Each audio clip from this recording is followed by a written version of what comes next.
In studio with me this morning is Michelle Ramsey. I've known her, well, forever. How you doing, A Michelle? long time. Yeah, I'm great. How are you doing? I'm doing just fine. Executive Director, Community Counseling Center Foundation. Now, that is a job where you are knee deep in mental health and awareness of it. And I will just start out with accolades for your facility because of how much you've helped my Moochie. And even one other family member whose name I don't bring up because that's not nice. But you brought Moochie back from the brink of I don't want to live anymore, and I appreciate you. That's wonderful. I'm glad to hear that. And he's doing so much better. Good. So you have your Cape County Impact Luncheon coming up, and well, I guess we got a little time, so people can still get tickets. Right. Yeah, that is a special event. We did these last year. The center actually is the one that puts those on.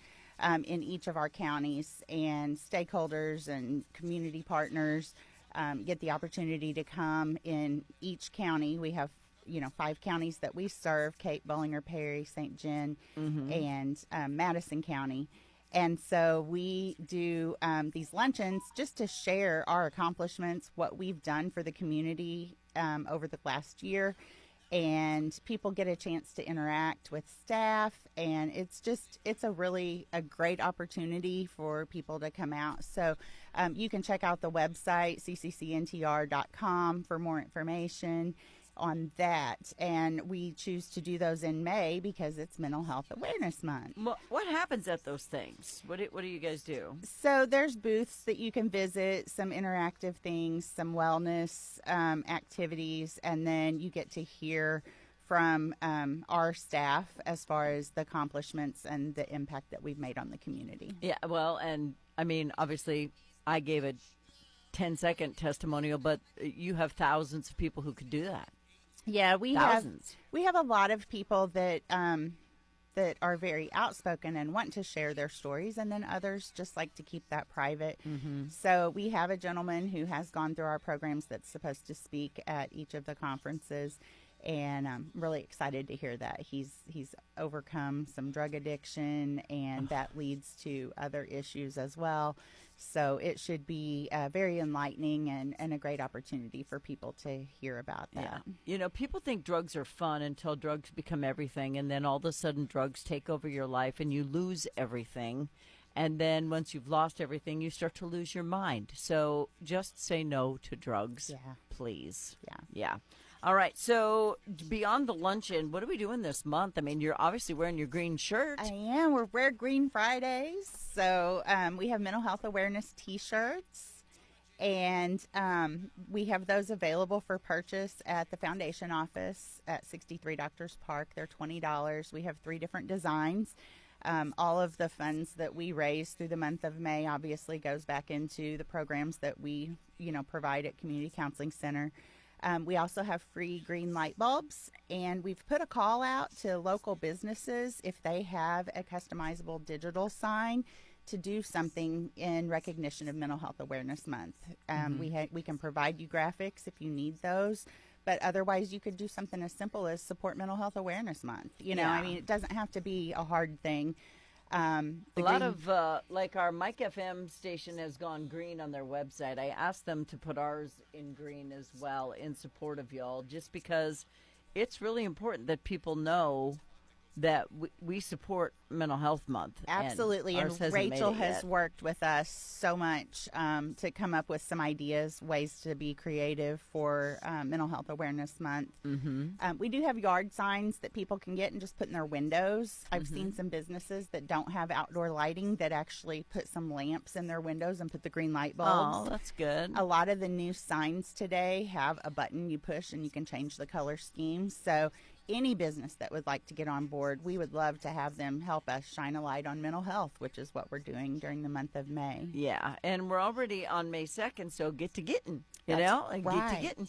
All right, so where did they get the T-shirts? We have those at 63 Doctors Park, the foundation office, and they can stop by anytime. They can visit our website. We have a whole flyer on the events page about all the options that they can put into play for going green. And we are also going to have a a Red Cross blood drive during the month of May, just in recognition of Mental Health Awareness Month. That's on May 21st at the Red Cross office, so people can check that out.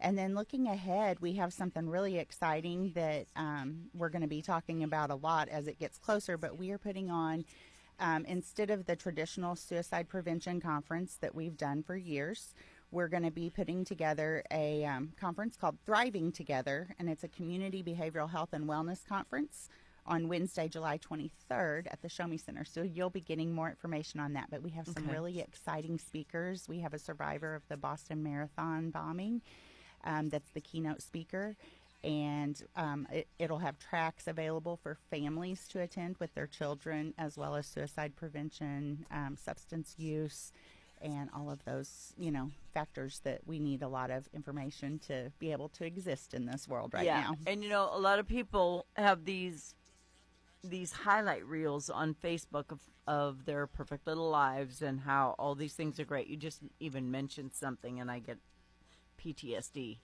But everybody has somebody in their family.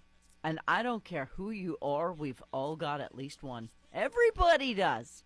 Yeah. And I'm not just talking about Bucci. I'm talking about both my children, my brothers. I mean, there is everybody's got them. So don't think it's your dirty little secret. It's okay.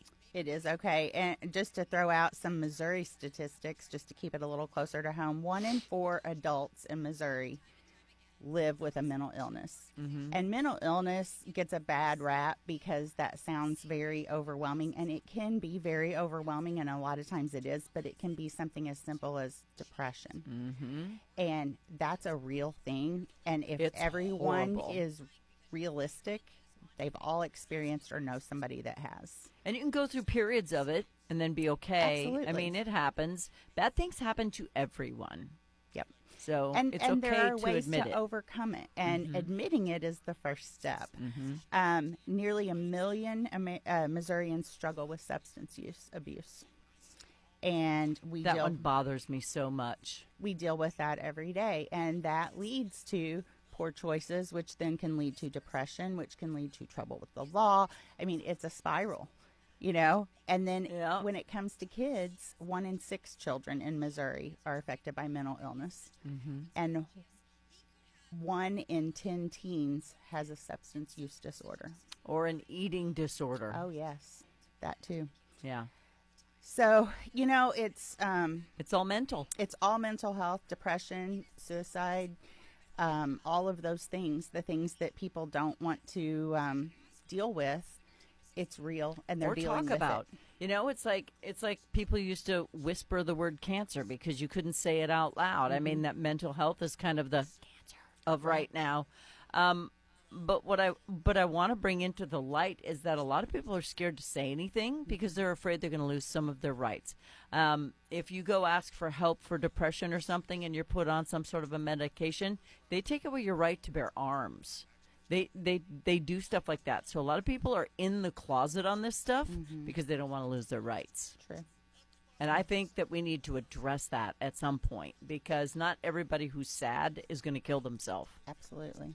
So that needs to be addressed, and I don't know how.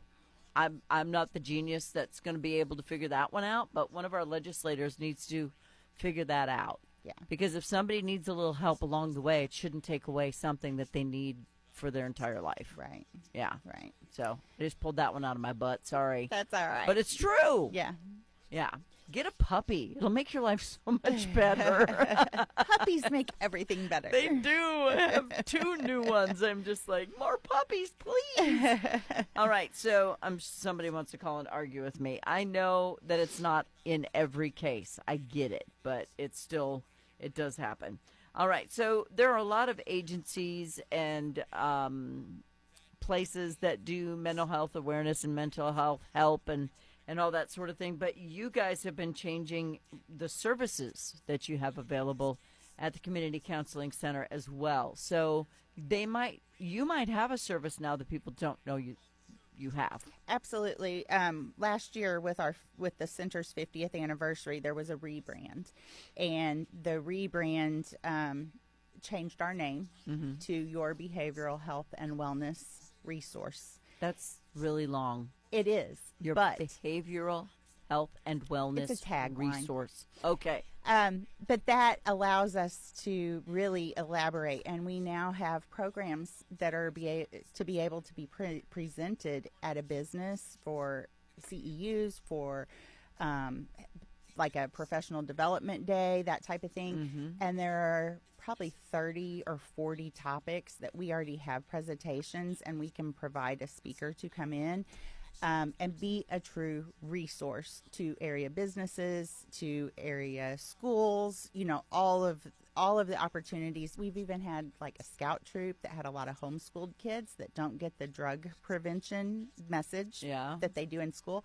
And we had a professional go in and do a presentation to those kids. And there are a lot of resources that we now have available, and we have adapted that model to be able to really be a resource. We are also a substance use provider now for adults and teens. And I like that you have some walk-in programs too as well, because before it was always you were on a waiting list to try to get in, and when you put someone on a waiting list, that's a ticking time bomb. Oh, it is. Absolutely. Yeah. And we have the Peer Impact Center that is a drop-in center. People can just stop in, and they have a good little support system. They do projects. They have people there to help. If somebody just has been at home and hasn't been around a lot of people, and that's an anxiety trigger for them, they can come in and they can, you know, socialize. Yeah, that's just funny to me, because I pray for the time where I'm just get to be alone. I'm like, well, give me that day. Yeah. But a lot of people don't have anybody, and they are alone. And when you're depressed, the best thing you can do is be around some people and have some uplifting conversation, or a puppy. Yeah. So they do a lot there. We have an art program that Mike Mills puts together, and he has drop-ins where people can come and, you know, express their feelings through a project.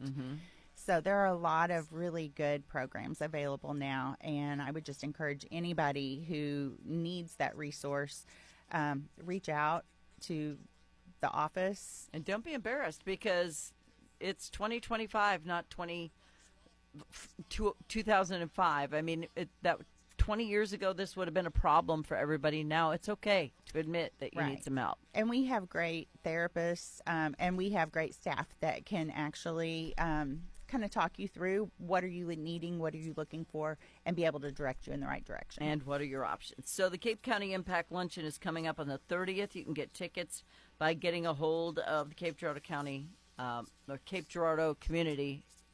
Help me out. My brain has fried. The Community Counseling Center. Thank you. And just make sure you attend if you'd like. It's an invite-only luncheon, and it's just going to be very important. Or did that already? No, that's coming up on the 30th. It's the 30th. So make sure that if you want to go, it's invite-only. Reach out to the center. And get your invite. Yes. Thank you. She helped me finish my sentence that I could not quite form. Well, Michelle, I know you and I have gone through hell in our lives, and we are still standing. We are strong women, and it's not because we did it ourselves. It's because we surround ourselves with other strong women. So good for us. Absolutely. Thank you for coming in. Thank you so much, Fawn. You're very welcome.